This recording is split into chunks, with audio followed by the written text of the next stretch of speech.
Hey guys, just about to head off to training, and just wanted to talk about a little bit about warm-ups and some more practical stuff. I know I've been doing a lot of, I suppose, theoretical or philosophical stuff, so more of the deeper stuff and the mindset in terms of how you approach your training and racing. But wanted to talk about a little bit more of the practical training side of stuff just before I head off to training for 30 over here in Perth. So one of the things that you want to be able to make sure with your training is for every training session is that you're warming up adequately and appropriately to help not only prevent injuries, but promote performance as well. So a lot of people look at training or look at stretching and flexibility and the warm-up as just trying to prevent injury. Hey, Adam, rather than actually improving performance. And there's a lot more benefits from being able to focus on your warm-up from a performance point of view, because that 10, 15, 20 minutes you spend before the session is going to be able to help that other 45, 50 minutes you have during the session. So some of the things that you want to be able to incorporate into your warm-up is you want to have a section of steady state cardio. So you want to have something that's just ticking over, whether that's on an exercise bike, a rower, going for a walk, a bit of a jog on the treadmill, just to tick over, get your heart rate up a little bit and get you a little bit warm.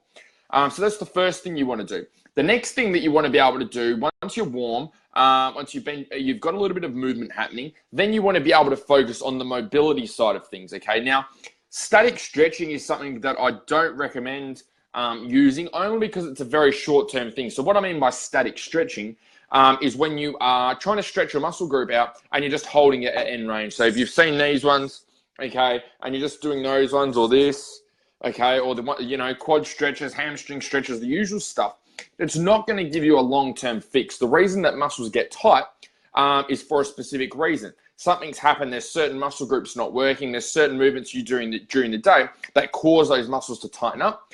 And we want to make sure that we're not just creating a short-term fix and then going into our training. We want to make sure we find that underlying issue. So what we want to be able to incorporate is actual mobility work, okay, which is where we're helping to mobilize certain areas of the body to make sure that they have their full range of motion. The benefits to being able to do this is when we have full range of motion. What this means is that we're able to hit better positions with our training.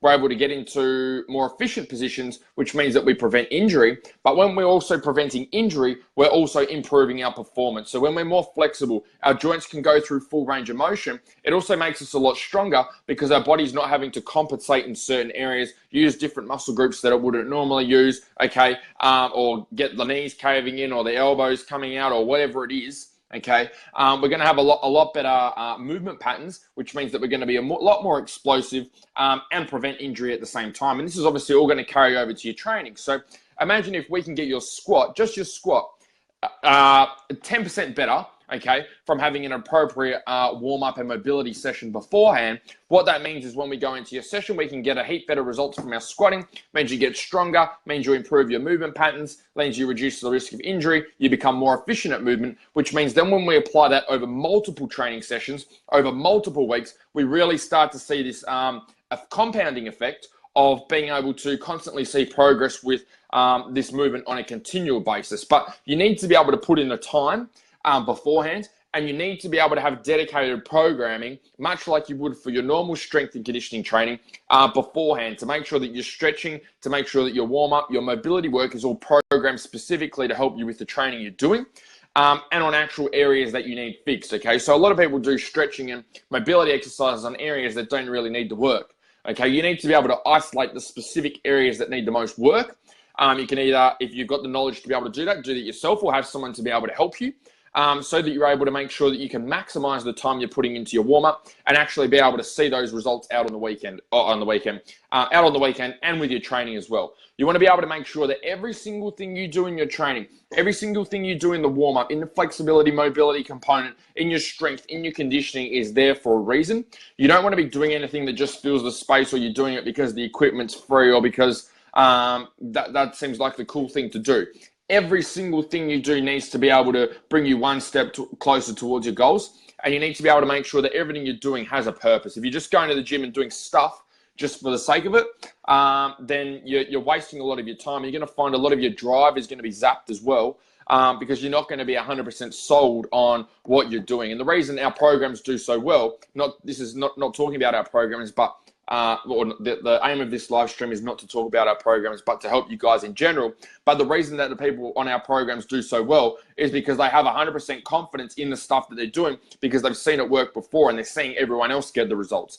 If you're rocking up to training and you're doing stuff, but you're not 100% sold yourself on why you're doing the stuff you're doing, you're not going to do it as effectively. You're not going to do it as consistently. You're not going to be as driven and motivated with your training to keep doing it on a continual basis, because you're always second guessing yourself, going, oh, is there something better I should be doing? Should I be doing this? Should I be doing that? Rather than just having exactly what you need to do and being able to stick with over the long term. So there's some stuff for you guys to be able to take on board with your warm-up. So remember, just to recap, having a steady state cardio period, spending the first 5 to 10 minutes as soon as you get to the gym, just ticking over, getting warm, then spending the next 10 to 15 minutes with mobility and movement, being able to improve those movement patterns, whether that's mean moving with a stick, that means doing foam rolling, that means using specific mobility exercises to be able to help with your training, whatever that is. And then being able to be consistent with those, being able to do them all the time, being able to do them before every session, not chopping and changing and doing different stuff. We need to make sure that we're consistent with the same stuff to be able to see progress there. So that's what you guys need to incorporate. Any of you guys that have training tonight that haven't trained yet, you can incorporate that and get cracking. And then you can come back to the comments and let me know how you go. But otherwise, I am off to training now to get fit and strong. So we'll hopefully speak to you guys tomorrow. Remember, train hard, race harder. See you guys.